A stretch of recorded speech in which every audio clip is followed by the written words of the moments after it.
नमस्कार, मैं हूं मृणाल। आज हम चर्चा करने वाले हैं देश दुनिया में चल रही महामारी कोरोना वायरस में। आज हमारे साथ डिजिटल इंडिया एक्सप्रेस के एडिटर और वरिष्ठ पत्रकार राकेश मिश्रा जी उपस्थित हैं। आइए हम जानते हैं कि कोरोना को लेकर उनका इसमें क्या अभिमत है। नमस्कार। कोरोना को लेकर जो आप जानना चाहते हैं उस पर मेरा ये सोचना है कि कई तरह की चर्चाएं हो रही हैं कोरोना को लेकर। किसी का कहना है कि सर्दी खांसी से ज़्यादा नहीं है, लेकिन किसी का कहना है कि ये बहुत वैश्विक महामारी का रूप ले चुकी है और ये महामारी घोषित भी हो चुकी है। देश में आपदा जैसी स्थिति है। यूँ कहा जाए कि देश में आपातकाल के हालात बन चुके हैं, लेकिन जिस तरह से हालात हैं वे बहुत गंभीर हो चुके हैं। लोग इसे अपने अपने तरह से ले रहे हैं। सच मायने में कहा जाए तो सरकार भी अभी समझ नहीं पाई है। मैनेजमेंट सिस्टम जो है वो पूरे तरीके से फेल्यूर हो चुका है। जो एक सुनियोजित ढंग से सिस्टमेटिक काम होना चाहिए वह नहीं हुआ है। ऐसी बहुत सारी विसंगतियां हैं जिस पर किसी भी स्तर पर अगर फोकस करके काम किया जाए तो हर जगह आप सिर्फ देखेंगे कि मतलब प्लान से काम नहीं हुआ है। मतलब जो एक सुनियोजित ढंग से काम होना चाहिए, काम कहीं नहीं हो रहा है। यह कहने में मुझे कोई गुरेज नहीं है, क्योंकि आप देखो, एक तरफ इसमें पूरे कोरोना काल के पीरियड से लेके अभी तक जब आप गौर करेंगे तो आपको सिर्फ एक चीज़ नज़र आएगी कि सिर्फ एक धड़ा है जो आलोचनाएं कर रहा है, एक धड़ा है जो कोरोना को लेकर अपनी अपनी चीज़ें थोप रहा है। लेकिन जनमानस जो है, जनमानस कोरोना को लेकर अभी भी डरा हुआ है। वो भी सोच रहा है कि आखिरकार ये कोरोना नाम की बला क्या है। मतलब इसके नतीजे पर आज 1.5 से 2, मेरे ख्याल से 2 साल होने जा रहे हैं, 2.5 साल होने जा रहे हैं। अगर अपन चीन से लेकर अभी तक का देखें तो 2.5 साल करीब हो चुके हैं। 2.5 साल में भारत जैसा देश जो विश्व गुरु बनने की ताकत रख रहा है, सारे मुल्कों से आगे अपने आप को रख रहा है, लेकिन देखा जाए तो हालात ये है, अभी भी ढाक के 3 पात हैं। ऐसे हालातों में हम किस स्थान पर खड़े हैं, अब सरकार को सोचना चाहिए, क्योंकि लाशों के ढेर लग रहे हैं, चित्र कैसे आ रहे हैं, विचलित कर देने वाले आ रहे हैं। रोज सुबह यदि अखबार खोल रहे हैं, हम आप मिलकर अखबार निकाल रहे हैं, लेकिन जिस तरह से हम समाचार देखते हैं, लोगों को खुद हम मोटिवेट करते हैं सकारात्मक रहिए इस दौर में, क्योंकि इलाज है नहीं है इस बीमारी का। सरकार खुद कह रही है हमने वैक्सीन बना दी है, लेकिन फिर भी अभी हमें संभल कर रहना होगा। ऐसे हालातों में जब मानव जाति डरी हुई है, तब आप देखिए हम कहाँ हैं। सिर्फ मृत्यु ही हो रही है। लोग सिर्फ हर दिन आंकड़े आ रहे हैं। हालात ये है कि सच आंकड़े भी सरकार इसलिए छुपा रही है कि अब लोग डरे ना, लोग घबरा रहे हैं, इसलिए ये तर्क दिया जा रहा है। लेकिन फेल्यूर हर जगह है। विपक्ष की क्या भूमिका है, सरकार और विपक्ष के बीच संवाद क्या हो रहा है, समन्वय की क्या स्थिति है, ये सारे एक बड़े ही महत्वपूर्ण और जनता से जुड़े मौलिक सवाल हैं। क्योंकि जान हर किसी के घर से माँ जा रही है, किसी के घर से पिता, किसी के कोई के घर से बहू, कोई बच्चा, ये ऐसे हालात हैं। मातम का माहौल बना हुआ है हमारे शहर का ही आप देखिए, मतलब कतारें लगी हुई है लाशों की।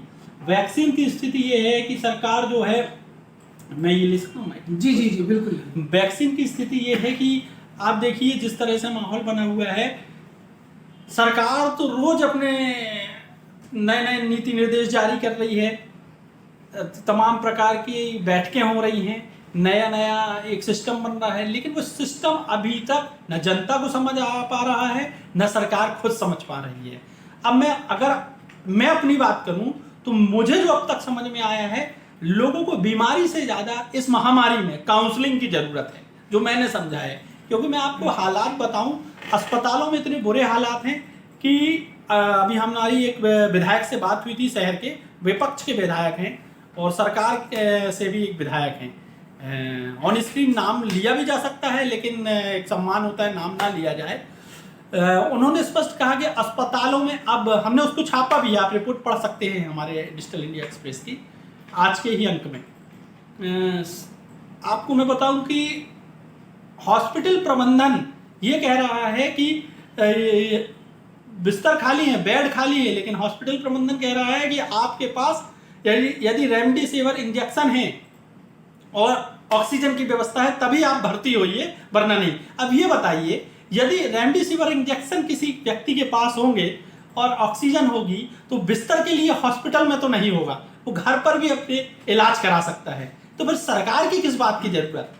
अब आम जनता जो डरी हुई है, जो सवाल करना चाहती है लेकिन अंदर ही अंदर घुट रही है, उसका ये कहना है मृणाल कि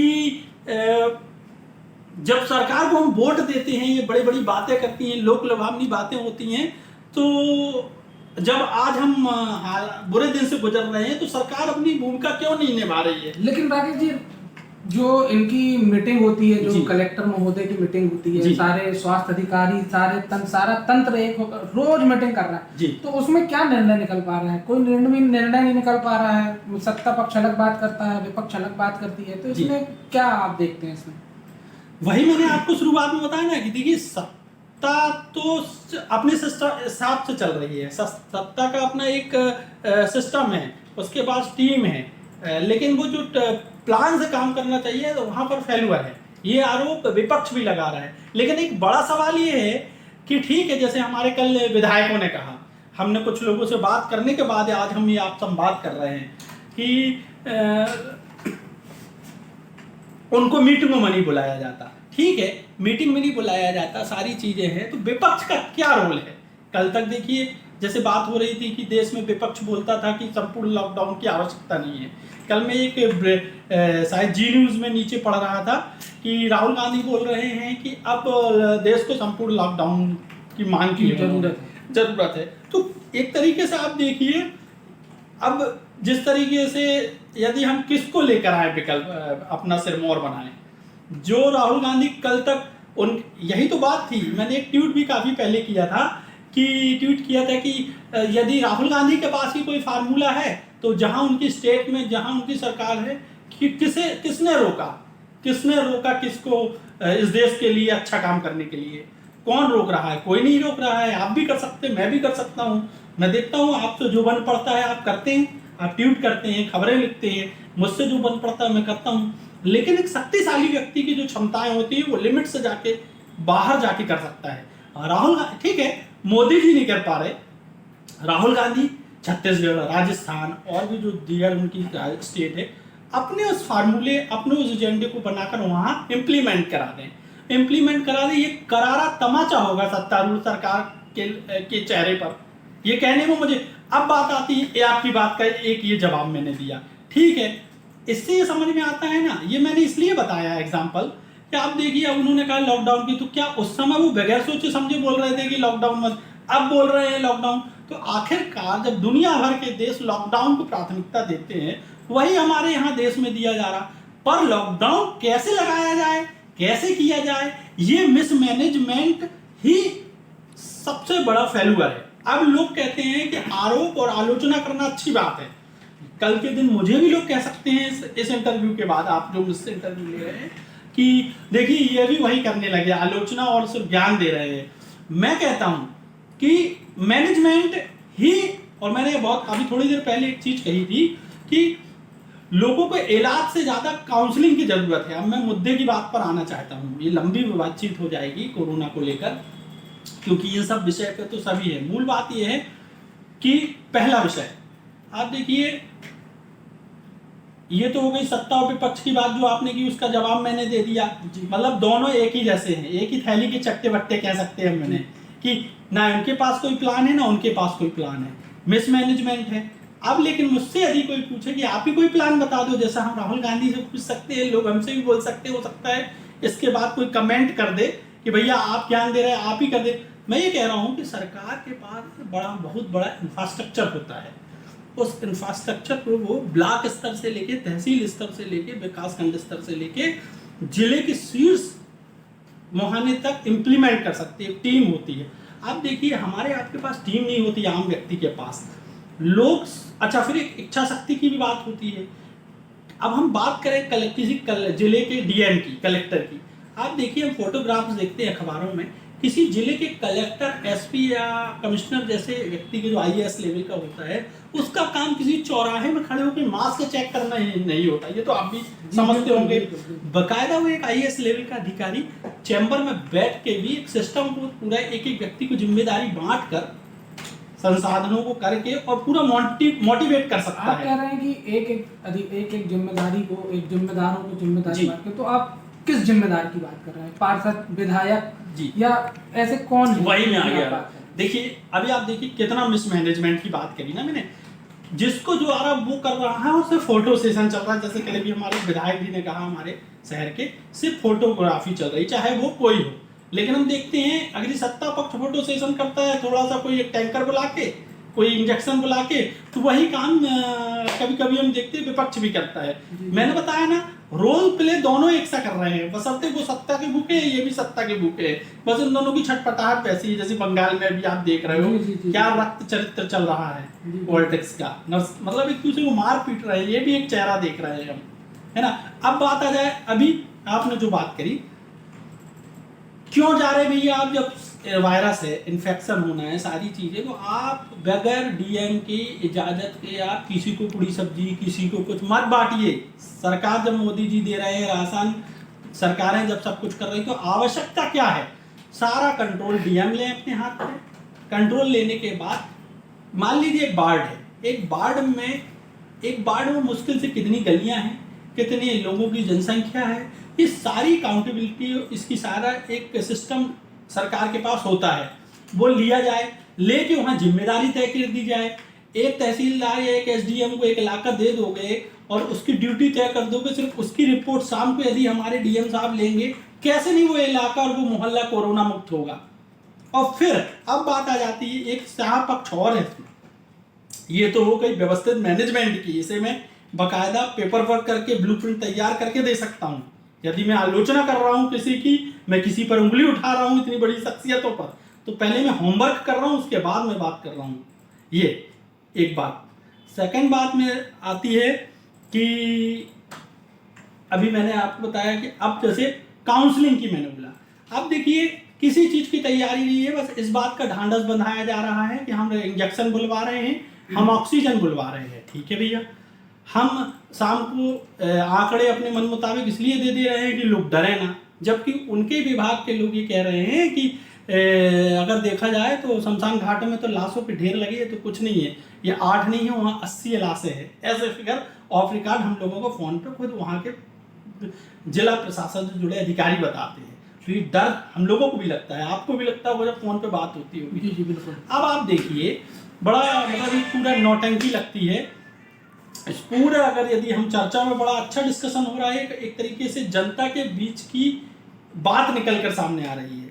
अब देखिए काउंसलिंग की इसलिए ज़रूरत मुझे जो समझ में आई, सामने वाला व्यक्ति की यदि जैसे माँ और बेटे हैं, जो आज सब मेरे सामने गुजरा, एक कोविड पेशेंट था, वो कोविड पेशेंट की माँ भी कोविड थी, एक हॉस्पिटल में इसी शहर के, और उनको ऑक्सीजन की ज़रूरत थी। और जो कोविड का जो अपनी माँ के लिए जो दौड़ रहा था, उनके घर में और कोई था नहीं, तो बेटा ही अपनी माँ के लिए दौड़ेगा, उसके लिए तो अपनी जान से प्यारी पहले माँ की जान है। ये मौलिक है। तो आप देखिए, तो वो जाके रेड क्रॉस में खड़ा होता है, खड़ा रहता है सिर्फ इसलिए कि रेमडेसिविर इंजेक्शन मिल जाए। तो मिसमैनेजमेंट यहाँ पर ये है कि वो पहले रेड क्रॉस में खड़ा रहता है 2 घंटे, फिर वहाँ जाता है, फिर बोले नहीं वहाँ से मैसेज जाएगा डिस्ट्रीब्यूटर को, फिर वहाँ मिलेगा, और जबकि रेमडेसिविर है नहीं। अभी एक विधायक जी ने कल बताया, फिर मैं नाम बता रहा हूँ कि संडे और सैटरडे संडे मंडे 3 दिन तो शहर में रेमडेसिविर इंजेक्शन ही नहीं था। और एक विधायक जी ये बताते हैं कि लोगों में ये भी अभी तय नहीं है कि कितने दिन बाद किसको आवश्यकता है किसको नहीं। तो ये काउंसिल कौन करेगा? ये डॉक्टर करेंगे ना। ये तो काउंसिल डॉक्टर कर सकता है ना कि मृणाल को रेमडेसिविर इंजेक्शन की आवश्यकता है कि नहीं, कि हमारे राघव के है कि नहीं, कि मुझे है कि नहीं। अब मैं भर्ती हो गया, मुझे डॉक्टर ने लिख दिया मान लीजिए रेमडेसिविर इंजेक्शन, अब मैं या मेरे परिजन या कोई भी परिचित के आप तो उसे दौड़ पड़ोगे कि ये इंजेक्शन मिल जाए और घबरा जाओगे। तो ये हालात पैदा हो रहे हैं मिसमैनेजमेंट के कारण। फिर उस जो व्यक्ति भर्ती हो रहा है उसको काउंसिल नहीं किया जा रहा है, तो वो क्या हो रहा है कि सारी स्थितियां बिगड़ जा रही हैं। दाबोह क्या है कि अभी तो अब क्या है, देखा ये भी जैसे है। सत्ताधारी पक्ष के विधायक ने ही बताया, बोला उन्होंने बड़े चर्चे थे इस समय, सरकार अपनी ही सरकार से नाखुश भी चल रहे हैं, समझ जाएंगे आप। जी जी जी बिल्कुल है ना, बड़े नाखुश भी चल रहे हैं, तरह तरह की बातें हैं। तो उनका ये है कि उन्होंने बताया कि 5 दिन, यदि 5 दिन बाद रेमडेसिविर इंजेक्शन की जरूरत नहीं होती। अब ये कौन बताएगा, ये सब चीजें नहीं हो रही इस चक्कर। अब इसी के दूसरे तरफ आ जाइए आप, लोग बोल रहे हैं, सर्वे आए, एक मुंबई में आया, साथ देश भर में आए जी हाँ, सर्वे कि होम आइसोलेशन में लोग ज्यादा अच्छे से सुधर जा रहे हैं, क्योंकि दहशत लोगों के अंदर भर जाती है। हॉस्पिटल का चेहरा देखते हैं, माहौल देखते हैं, डर जाते हैं लोग। तो ये हो गई पूरी ओवरऑल कोरोना को लेकर चर्चा। मतलब इस तरह के हालात देश में बने हुए हैं, मिसमैनेजमेंट है, प्रॉपर काउंसलिंग नहीं हो रही है और हालात बद से बदतर हैं। यदि अभी भी देखिए बैठकों का दौर चल रहा है, मैं फिर वही कहूँ, दोहराऊंगा बात, स्पेशलिस्ट आगे आके बात नहीं कर रहे हैं और लोगों का, मैं कह दूं भारत में, खासतौर से भारत में ईगो टकरा रहा है। एक अच्छा व्यक्ति, एक सामान्य कद का व्यक्ति भी अच्छी बात कह सकता है, तो बड़ा व्यक्ति, बड़े कद का व्यक्ति, भले उसे नॉलेज नहीं है, वो उसी उस पर बैठ गया तो करा, अरे इसे क्या मालूम, ये क्या बताएगा, मैं तो IAS हूँ, अरे मैं तो मंत्री हूँ, अरे मैं तो बोला मुझे। और फिर हो क्या रहा है, जब गड़बड़ हो रहा है, किसी अपने की जान चली जा रही है, तो हर चीज लेने तैयार, एक्सेप्ट करने तैयार। अभी राकेश जी, जैसा आपने बोला कि लोगों का ईगो टकरा रहा है, तो क्या ये ऐसा मुमकिन है कि अगर जैसे रोज कलेक्टर साहब मीटिंग भी कर रहे हैं और मीटिंग होने के बाद ऐसा भी नहीं है कि अपने जिले के अंदर, जबलपुर जिले के अंदर बड़े डॉक्टर नहीं है, क्या उनकी सलाह मशवरा नहीं ली जा सकती इस मामले में कि भाई अब आप तो सारी चीजें कर चुके हो, आपको सफलता नहीं मिल रही है, हो सकता है कि एक बड़ा ग्रुप डॉक्टरों का इनके साथ में बैठ के बात की जाए कि भाई इसको कैसे हम आगे कर सकते हैं। आप क्या सोचते हो कि लॉकडाउन लगाना चाहिए या जो भी? यही तो विडंबना है। आपका सवाल बहुत वाजिब है, सही बोल रहे हो आप, लेकिन आप देखिए बड़ा ग्रुप डॉक्टरों का, अब डॉक्टरों का बड़ा ग्रुप कहाँ से? आप देखिए भारतीय जनता पार्टी, कई डॉक्टर ऐसे हैं जो बीजेपी के संगठन में भी इन्वॉल्व हैं और फिर वो डॉक्टरी में भी इन्वॉल्व हो जाते हैं। अब फिर वही बात आ जाती है, नाम ना लिया जाए यहाँ, या फिर नाम ले लिया जाए, फिर ये हो जाता है ना कि आप देखिए, आप कलेक्टर साहब हमारे 20 डॉक्टरों को निजी, अभी आपने खबरें भी लगाई होंगी कि प्राइवेट हॉस्पिटल के डॉक्टरों के साथ मुलाकात, बैठक की, सरकारी डॉक्टरों के साथ बैठक की। बैठक में आफ्टर ऑल हो क्या रहा है? हमारी खबर तो यही शीर्षक से थी ना कि बैठकों का निचोड़ क्या निकल रहा है, यही है ना। बिल्कुल यही बता रहे थे ना। तो आप देखिए पूरी हालात ये है कि बैठकें टोटली जो हो रही है वो बोगस है, उनका कोई करना वही है जो ऊपर से निर्देश हो रहे हैं, बस आफ्टर ऑल प्रॉपर चीजें नहीं हो रही हैं। अब बात आ जाती है, मैंने कहा ना कि स्पेस ईगो टकरा रहा कहीं ना कहीं। यदि किसी व्यक्ति ने, मान लीजिए, ये दुराग्रह भी छोड़ना होगा कि सत्ता पक्ष के व्यक्ति को विपक्ष के व्यक्ति ने यदि कोई सलाह और सुझाव दिया, जैसे एक और विधायक ने, उन्होंने कितनी बढ़िया बात कही कि 8 विधायक हैं और 2 सांसद हैं जिले में, जैसे आपके जिले की, जबलपुर जिले की बात कर ले, तो 1-1 करोड़ लेके 10 करोड़ रुपए यदि इकट्ठा करें तो 10 करोड़ रुपए में एक दीर्घकालीन हॉस्पिटल बन जाएगा। बात सही है, 1-आध एकड़ में दीर्घकालीन हॉस्पिटल यहाँ कहीं बना दिया जाए और सारी जगह के मरीजों को वहीं भेजा जाए, लगा दिया जाए। आप देखिए, आपके जिले में मेरे ख्याल से ज्यादा नहीं है, 1000 से ज्यादा नहीं है सीरियस कोरोना वाले, रोज जो आंकड़े आ रहे हैं 1000-1500 से, क्या 1500 बेड की व्यवस्था नहीं हो सकती? आप देखिए, विपक्ष का आरोप सही है, 400-400 बैठ के, 800-800 बैठ के आप बोल रहे हो कि हम चंदा लेके ये कर रहे हैं, 11 लाख इससे, 60 लाख इससे, 20 लाख इससे, तो ये लगा के क्या करेंगे? 60 लाख, 11 लाख, 20,000 बाद में पानी जैसा बह जाएगा। इस पैसे को तो आप उपयोग कर सकते हो, ये मरीजों की बात नहीं, बल्कि दूसरे मरीजों का इलाज हो जाएगा। वो जीवन भर दुआएं देंगे कि हमारी दादा को पाइल्स था, सही हो गए, हमारी उनको किडनी में इफेक्ट था, सही हो गए। अरे ये तो एक तरीके से मोदी जी जैसे कह रहे हैं ना, आपदा में अवसर, गरीबों के लिए आपदा में अवसर बनवा दीजिए, पुज जाएंगे लोग, पुज। ये मेरी सुझाव हो सकता है। अब बात आ जाए सुझाव की, आपने जैसे कहा कि सुझाव, कलेक्टर साहब हमारे या मंत्री महोदय या कोई भी सुझाव तो मांग रहे हैं, विपक्ष का ही आरोप है, सुझाव तो मांगते हैं लेकिन करते मन की है। तो जब अपनी ही मन की करनी है किसी सुझाव, आप प्रेस मीडिया से सुझाव मांगते हो, आपके भी मन में आया होगा कि मैं जाकर देकर आऊंगा, लेकिन करना तो सिस्टम को अपने अपने लेवल पर है। तो बात वही आ जाती है। अभी मैंने कितने सारे सुझाव दिए, ये कितना बड़ा सुझाव दिया मैंने, लेकिन कि आपदा में अवसर ही गरीबों के लिए बना दो आप। लेकिन अभी राकेश जी देखा भी ये जा रहा है कि यार देश में इतना तनाव है, लोग जो है पीएम को लेकर भी ऐसी लोग बातें कर रहे हैं, मीम भी आ गए हैं। कलकत्ता चुनाव भी हो गया, बंगाल चुनाव भी हो गया, हाँ, बंगाल चुनाव, और वहाँ पे अब हिंसा की खबरें भी आ गई, बीजेपी के लिए इतना सारा कुछ चल रहा है जी।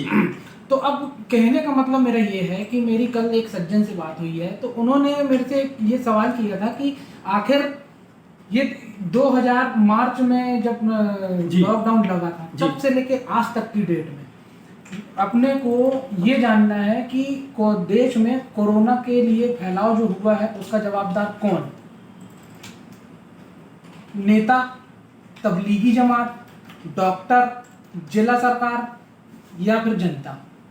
ये लोगों का सवाल है, क्योंकि तबलीगी जमात अब की हम बात करें तो ये सारी जो जानकारी आई, ठीक है, तो फिर उसके बाद में लोग इधर उधर चले गए, तो लोगों ने ये भी बोला कि भाई ये सारे लोगों ने भी फैलाया। देखिए अब आज चुनाव की परिस्थितियां देखेंगे तो चुनाव में रैलियां भी हुई, ट्रंप भी आए, बंगाल में भी। अब बंगाल की स्थिति ये हो गई है कि अब वहाँ कोरोना पेशेंट निकलना शुरू हो गए हैं, तो अब लोगों के दिल में ये है कि अब इसका जवाबदार है कौन?